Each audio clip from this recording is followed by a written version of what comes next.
History of Port Sunlight. William Hesketh Lever was a soap manufacturer and entrepreneur. In 1888, he purchased some marshland in Bromberpool, Wirral, and started to build a factory as well as a garden village to house his workers. It was a visionary idea because at the time, working class housing was mainly slums, and William Lever wanted to give his workers a better quality of life. He called his village Port Sunlight, and it is a masterpiece in urban planning. Today, it is a conservation area. As the village developed, it needed a place of worship. See our earlier video where we talk about this and the final resting place for William Hesketh Lever and his wife in the Lever family vault, also known as the Founder's Tomb. The foundation stone for Lady Lever Art Gallery was laid by King George V in March 1914.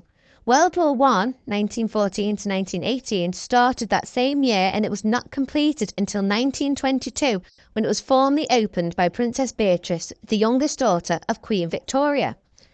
Port Sunlight Village has wide driveways and beautiful floral green spaces. It was revolutionary for its time, and even today is one of the finest examples of urban planning, which has stood the test of time. It contained attractive housing, schools, shops, social clubs, dining rooms, a library, art gallery and a hospital.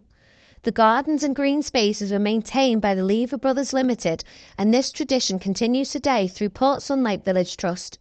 Port Sunlight Village has been witness to many memorable moments in history, including the Beatles' performance during the 1960s, visits by royalty and equal treatment for the women workers at a time when women had fewer rights than men. Until the 1980s, Port Sunlight was owned and managed by the company William Hesketh Lever had founded, and the houses were occupied by the workers at his company.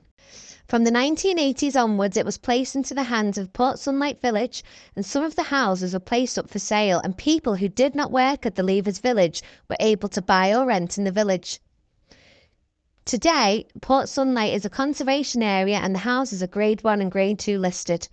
Like and follow at Lost Past Stories on Instagram and TikTok as we dive deeper into the story of William Hesketh Lever and Port Sunlight Garden Village.